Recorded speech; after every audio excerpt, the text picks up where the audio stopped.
네, 앞 시간에 어, 네, 기독교 박해에 이어서 할 건데요. 이단에 대해서 녹화를 했는데 너무 소리가 작아서요. 너무 소리가 작아서 조금 더 크게, 네, 이단에 대하여 녹화를 하도록 하겠습니다. 이 시간에는 앞 시간에 이어서 고대 교회 안에 초기 이단들에 대하여 살펴보도록 하겠습니다. 고대 교회는 앞 시간에 이야기한 것처럼 70년을 기준으로 합니다.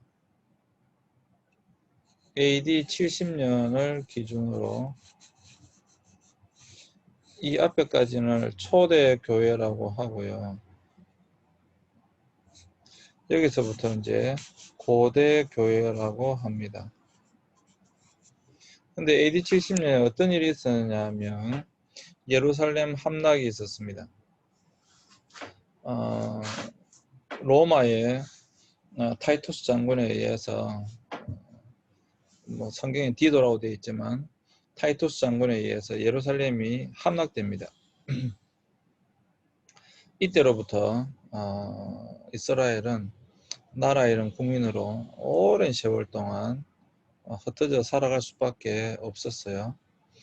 어쨌거나 이것은 굉장히 중요한 기준점이 됩니다. 그래서 이 이전부터 초대교회라고 하고요. 그 이후부터를 고대교회라고 합니다. 근데 이 고대교회에 대단히 많은 핍박들이 계속 일어나게 됩니다. 그 핍박에 대해서 또 핍박의 이유에 대해서 앞 시간에 살펴보았고요.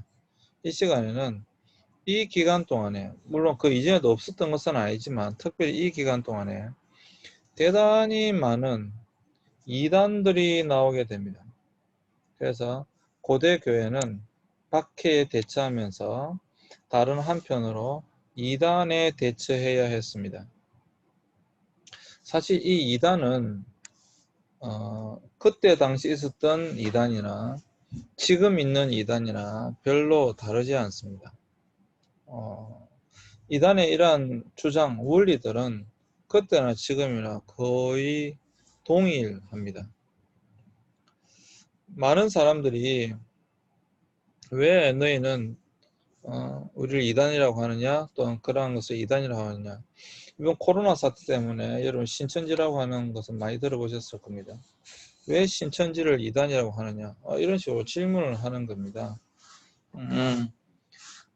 이단은 분명히 이단의 어떤 우리의 보면 기준이 있고 이 기준에 맞지 않기 때문에 이단이라고 하는 거예요. 그냥 이단이라고 하는 것이 아닙니다. 그래서 이 이단을 살펴봄으로써 어떤 것이 정통신앙이고 어떤 것이 정통신앙이고 오늘날 이단을 대처할 수 있을 것인지에 대하여 살펴보도록 하겠습니다. 이단이라고 하는 단어 헤러시라고 하는데요. 헤러시. 본래 이 원어는 이거 하이레시스라고 하는 단어입니다. 하이레시스. 성경에는 총 9번 이 단어가 사용되어졌습니다. 이 단어의 뜻이 무엇인가 하면 종교 집단이나 철학 학파를 지칭하는 의미로 사용되었고요. 기독교에서는 정통교회에서 이탈된 종파와 그 가르침을 일컫습니다. 자, 이 하이레시스라고 하는 이것이 여러분 다른 것이 아니고 정통교회에서 이탈됐다라고 하는 거예요. 우리가 많이 생각하기 이단 그러면 사탄 뭐 이렇게 생각하고 마귀 뭐 이렇게 생각하고 뭐 귀신 이렇게 생각하는데 이단은 그런 의미가 아니라 우리의 정통에서 주장하는 기준이 있습니다. 기준. 이 기준에서 벗어난 것을 이야기합니다. 그래서 정통교리를 정립하였고 이 정통교리를 거부하고 나갔던 사람들을 우리는 이단이라고 합니다. 기독교에서 벗어났다 이런 뜻이죠. 기독교에서 벗어났다라고 하는 뜻입니다. 그래서 정통이 아니다 이런 거죠. 이단 정죄에 많은 이유들이 있는데 영지주의, 예수님의 인성을 부인하고 신성만 인정하는 것, 에비온파, 예수님의 사역을 부정하고 유대교 전통을 고수하고 했던 것, 말시온파, 구약을 부정하고 예수님 신성만 인정했던 것, 몬타누스파, 시한부 종말론, 성경의 권위를 무시한다.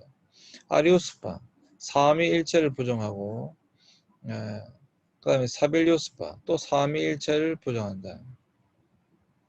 아폴리나리우스파, 예수님의 인성을 부정하고요. 네스토리우스파, 예수님의 신성을 부정했습니다. 도나투스파, 제세를 강조하고 분리주의자였고, 펠라기우스파, 자유의지를 강조했다. 그리스도의 구속을 부정했다. 뭐 이런 것들이 이것뿐만 더 있지만 하여튼 굉장히 가장 큰 것은 사실 그때 당시에 영지주의자였습니다. 이런 이단들이 있었다라고 하는 것입니다. 자, 그래서 이제 성경만 강조하면 성경 우상주의 혹은 문자주의가 되어졌고요. 신앙의 체험만 강조하는 경우에는 영적인 폭력도 이기주의 신앙에 빠지가 싶고요. 전통 교리만 강조하는 경우 율법주의가 되고 역사만 강조하는 건 자유주의와 인본주의가 되어진다. 그래서 이러한 모든 것들을 잘 이렇게 조화롭게 통합하여서 해야 되는 것이 이제 정통신앙이 되겠습니다. 어느 한쪽만 강조하는 것이 아니다라고 하는 것이죠. 일단 여기까지 하고 그 다음에 제가 하겠습니다. 고대 교회의 이단 대처 방안이 있는데요. 첫째, 이건 이제 시험 문제에 많이 냈었는데 교회는 신약 성경 27권을 정경으로 확정했습니다.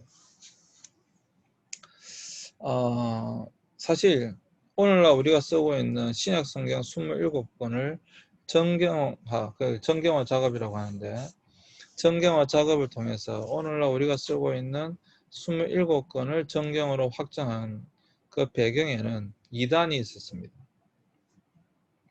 그래서 이단에 여러 가지 주장들이 있었는데 그 주장에 맞서기 위해서 신약 성경 27권을 정경으로 확정했습니다.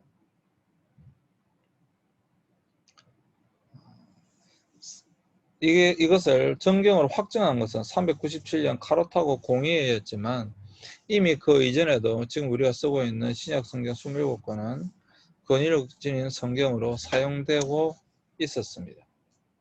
그래서 이 부분 중요합니다. 교회가 이단에 대처하기 위해서 제일 먼저 한 것이 무엇인가 하면 신약 성경 27권을 정경으로 확정했다. 그 다음에 두 번째는요. 교회는 짧은 신조 혹은 신앙 규범을 만들어서 이단에 대처했다. 당시의 교인들은 성경을 구입하기 어려웠고 글을 아는 사람도 적었어요. 그래서 교회는 짧은 신조를 기억하게 해서 이단에 효과적으로 대처할 수 있도록 하였습니다. 거기서 나온 것이 바로 사도신경입니다. 본래 이 사도신경은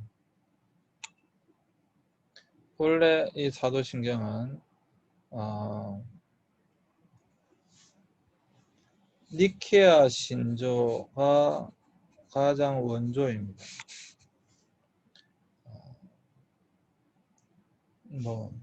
하자면 325년 니케아에서 공의회가 열렸는데 이때 만들어진 짧은 신앙 고백을 니케아 신조라고 합니다. 이것이 이제 발전해 가서 오늘날 우리가 교회에서 쓰고 있는 사도신경이 된 겁니다. 무슨 말이냐 하면 사도신경은 사도들이 만든 게 아니에요. 사도들의 신앙을 본받아 만든 것입니다. 무슨 말인가 하면 그때 당시에 성도들이 성경을 흔하게 구할 수 있었던 것도 아니고 글자를 읽을 수 있었던 것도 아니고 그래서 이단에 대처하기 위해서 짧은 문구를 만들어서 최소한 이것을 믿는다.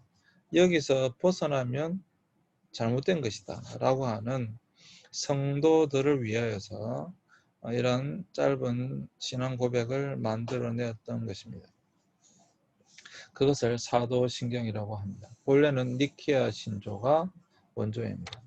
그래서 이러한 것들을 통해서 성도들의 신앙을 지키려고 했다라고 하는 것이고요. 세 번째는 주교, 목사죠. 장로, 집사라는 직분을 세워서 이단에 대처했다. 교회가 박해를 받고 이단의 공격을 받을 때 사도적인 권위를 지닌 고대 교회에서는 주교고 지금은 신부고 뭐 개신교를 한다면 목사가 되겠죠. 이런 사람을 세워서 이제 성도들을 하여금 보호하게 했습니다. 이제 교회의 직분이 이제 만들어지게 되어진 것이죠. 이때 이제 만들어지게 됐던 거예요. 그래서 교회의 직분자들을 세워서 평신도들을 돌보게 했다. 성도들을 돌보게 했다라고 하는 것입니다. 교회는 순교자의 피를 먹고 자란다. 또 교회사는 정통과 이단의 투쟁사이다 라고 하는 말이 있습니다. 오늘날 기독교인들이 믿는 신앙의 내용은 쉽게 전해진 것이 아니라 복음을 수호하고 전파했던 수많은 신앙의 선조들의 피와 땀과 수고를 바탕으로 전성된 것입니다. 특별히 초대교회부터 지금까지 우리는 이단과의 싸움이었어요. 아까 교회 핍박을 앞 시간에 봤잖아요. 그런 교회 핍박 속에서 많은 순교자가 있었습니다. 결국은 그 순교자들이 흘린 피를 통해서 교회는 유지되어졌고 성장해 왔습니다. 또 많은 이단들과의 어떤 이런 투쟁을 통해서 지금 우리가 보고 있는 교회 정통을 지켜오게 되어졌고요. 이것을 또 신앙을 지키기 위해서 많은 노력을 했던 것입니다. 자, 끝났는데요. 제가 이제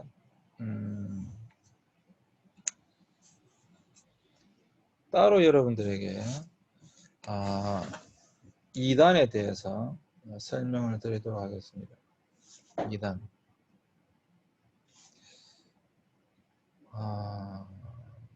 이게 지금 빨간 글씨가 더 좋죠? 검정색으로 할까요? 검정색이 낫나요? 검정색도 괜찮네요. 2단, 아까 말씀드린 것처럼 정통에서 벗어났다. 이 말을 다른 말로 하면 우리의 어떤 기준이 있을 거 아닙니까? 기준에서 벗어났다라고 하는 거예요. 기준에서 벗어났다. 기준에서 벗어났다. 그러면 기준이라고 했을 때 그 기준이 있을 거 아닙니까? 정통과 이단을 가르는 기준이 있을 거 아닙니까? 그 기준에서 벗어난 것을, 기준에서 이탈한 것을 우리는 이단이라고 하는데, 그러면 어떤 것이 정통의 기준이냐? 그럼 이단이라고 할 때 무엇을 부정하면 이단이냐? 이것을 여러분들에게 말씀드리도록 하겠습니다. 이건 중요하니까 좀 잘 들어주세요. 첫 번째, 삼위일체를 부정하면 이단입니다. 이것이 정통 기독교의 가장 중요한 기준이에요. 그래서 여러분, 삼위일체를 부정하면 다 이단입니다. 삼위일체를 우리 기독교의 신관이 삼위일체입니다. 삼위일체에 대해서는 다음 주에 배우게 될 겁니다. 그때 삼위일체에 대해서 할 테니까 그때 이제 삼위일체가 무엇인지 배우시면 됩니다. 우리 기독교의 신관이에요. 삼위일체 신관. 그러면 오늘날에 가장 많은, 이거는 초대교회 때부터 마찬가지예요. 가장 많은 이단이 어떤 이단이냐? 삼위일체를 부정하는 것입니다. 삼위일체를 이게 우리의 기준이기 때문에 삼위일체를 부정하는 것은 다 이단입니다. 여러분 신천지 삼위일체를 부정합니다. 그러니까 이단인 거예요. 우리가 신천지를 뭐 미워해서가 아니라 신천지도 전형적인 삼위일체를 부정합니다. 여러분 이번에 신천지 사태를 통해서 TV에 워낙 많이 나왔으니까 이만희가 그렇게 이야기했다고 실제로 이야기했어요. 그렇게 자기가 보혜사 성령이고 자기는 죽지 않는다고 그렇게 이야기했어요. 그래서 우리는 그런 것을 이단이라고 하는 겁니다. 그냥 막 이단이라고 이야기하는 게 아니고 그러한 것을 이단이라고 하는 거예요. 그 다음에 여호와증인. 여러분 여호와증인들을 많이 보실 수 있는데요.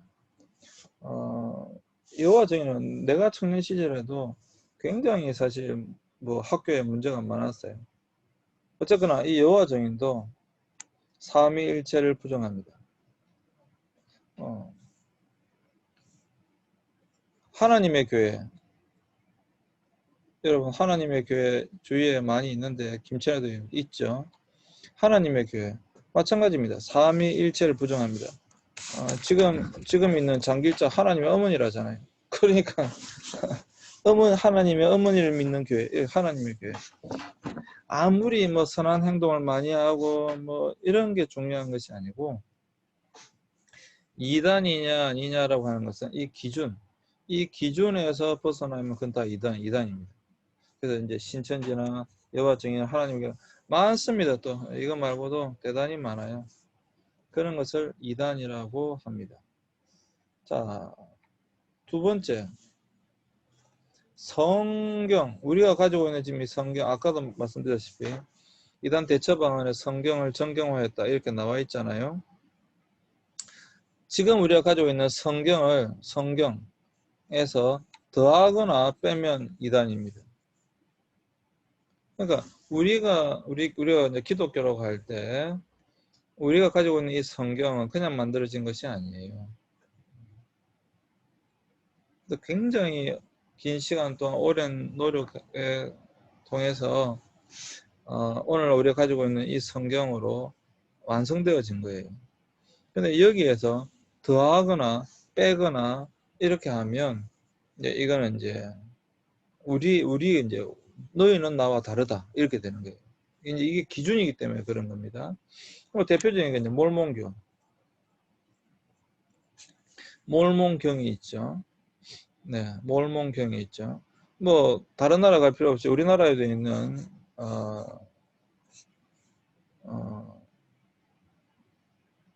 통일교 문선명이 있었던 통일교는 여기도 포함됩니다.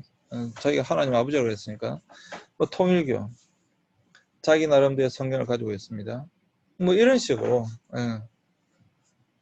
성경을 더하거나 빼거나 이단입니다. 지금 우리가 쓰고 있는 성경을 벗어나면 네, 이단입니다. 사실 굉장히 중요한 겁니다. 이 두 가지가 가장 중요한 이단이냐 아니냐 하는 것의 기준입니다. 그래서 이 두 가지가 가장 중요한 것이고요. 세 번째가 종말론적인 이단이 있습니다. 종말론적 이단이 있어요. 이 뭐냐면 주로 뭐 언제 종말이 온다, 인류의 끝이 온다, 그 날짜와 시간을 이야기하면서 이때 종말이 온다. 그러니까 사람들 굉장히 두렵게 하는 거죠. 이것은 종말의 표시다. 뭐 이러면서 계속해서 종말을 강조하는 것. 그걸 종말론자라고 합니다. 그것을 종말론자라고 합니다. 그렇기 때문에 이러한 사람들 여러분 주위에서 많이 볼 수 있죠. 지금도 이러한 사람 기준에서 벗어난 겁니다. 왜? 성경에는 어느 누구도 그 시와 그 때는 모릅니다. 징조는 우리가 알 수 있을지 모르지만 그 시와 그 때는 모른다라고 성경에 되어 있는데 그 시와 그 때를 안다라고 말하는 사람도 있기 때문에 그렇습니다. 네 번째, 우리만 구원받는다. 이 무조건 이단입니다. 이런 사람은 주로 하나님의 신적 계시, 직통 계시라고 하는데 이러한 것들이 우리에게만 있다 이렇게 주장하는 사람들이 있어요. 주위에 많습니다. 신천지 이만희도 마찬가지고요. 하나님의 교회도 마찬가지고요. 뭐 제일 대표적인 정명석 이런 사람도 있고요. 주로 어떤 직통 계시라는 것을 통해서 우리만 구원받는다. 이런 이단들이 있어요. 여러분 그런 사람을 만나면 이단이구나 이렇게 생각하셔도 됩니다. 뭐 계시가 나에게 임해서 너희들을 구원하러 왔노니 그냥 다 이단입니다. 아니 그러면 성경에 예수님이 오신다고 하시지 않았습니까? 그럼 우리 교주님이 우리 누구가 그 사람이죠. 당신 어떻게 합니까? 네, 그렇지 않습니다. 네, 걱정하지 마세요. 걱정하지 마세요. 물론 초림 처음 오셨던 예수님은 그렇게 오셨습니다. 그러나 재림하신 예수님은 분명 우리가 인식할 수 있어요. 여러분 고민 안 하셔도 됩니다. 많은 사람들이 지금도 이렇게 사람들을 속이고 있어요. 네. 여러분 주위에 굉장히 많습니다. 굉장히 많습니다. 그래서 잘 살펴보셔야 될 필요가 여러분 있습니다. 그래서 여러분들이 무엇이 이단인가? 사실 여러분 우리 주위에 지금 그냥 깨놓고 이야기하자면 지금 한창 이제 문제가 되고 있기 때문에 대한 말씀드리. 또 여러분 중에 또 그렇게 생각 안 하시는 사람도 있을 수 있는데 어쨌거나 예를 들어 정광훈 목사 쓰지 않겠습니다. 정광훈 목사. 정광훈 목사를 어떤 사람은 좋아하는 사람도 있고 싫어하는 사람도 있겠고 뭐 그럴 수도 있겠지만 저는 정광훈 목사를 비판하는 쪽에 있는데요. 그럼 여러분 보세요. 그럼 정광훈 목사가 이단이냐? 물론 지금 이단 시비를 걸었어요. 네, 이단 시비를 걸었어요. 그럼 이단이냐? 제가 보는 관점에서 정광훈 목사는 이단이 아니고 그건 나쁜 사람이에요. 그건 이단이냐 아니냐의 차원 아니라는 거죠. 나쁜 사람이지. 나쁜 사람인 거지 이단이냐 이건 아니라는 거예요. 이단은 그런 걸 이단이라고 하지 않는다라고 하는 거예요. 제가 지금 일부러 정광훈 목사 예를 들어드린 거예요. 저는 정광훈 목사의 한 행동에 동의하지 않습니다. 그건 나쁜 사람이에요. 그렇지만 물론 또 여러분 중에 좋아하는 사람이 있을 수도 있을지 모르겠지만 저는 그렇다는 거예요. 그런데 그걸 이단이라고 하지는 않는다 이 말이에요. 여기에 보는 것처럼 분명히 이단에는 이런 기준이 있다. 삼위일체를 부정하고 그런 것은 이단입니다. 성경을 부정하고 성경을 더하거나 빼는 건 다 이단입니다. 성경 해석상 이단이 굉장히 많습니다. 제가 정말 많습니다. 그러니까 종말론적인 여러분 주위에서 많이 보셨을 거예요. 종말론 이단입니다. 그리고 그냥 다 합해서 우리만 특별한 계시가 있다 고민하지 마세요. 그건 이단입니다. 우리만 구원이 있다 고민하지 마세요. 그건 이단입니다. 그냥 우리만 뭐 특별하다 그냥 고민할 필요가 없습니다. 이단입니다. 그래서 이러한 그 기준들 여러분들이 잘 아시고 이단에 대처할 수 있으면 좋겠고요. 혹시 또 여러분 중에 이단 교회 다니시는 분이 있다고 한다면 나오셨으면 좋겠고, 뭘 이게 논리적으로 설명하고 이단은 영적인 부분이기 때문에 논리적인 설명이 아니에요. 물론 토론이나 논쟁이 필요하다 언제든지 나한테 연락하십시오. 약간 기꺼이 해드립니다. 근데 이단 교회 목사들하고도 토론 논쟁 많이 했습니다. 어느 누구도 날 이긴 적이 없어요. 그렇다고 해서 그 사람들이 돌아오거나 그런 것도 아니지만 네 그렇다는 겁니다. 그래서 여러분 2단 이 굉장히 중요한 문제고 또 무서운 문제이기도 하기 때문에 여러분들이 잘 이 부분에 대해서 알고 계셨으면 좋겠습니다. 네, 여러분 오늘 수고하셨고요. 오늘도 이것으로 수업을 마치도록 하겠습니다. 네, 수고하셨습니다. 감사합니다.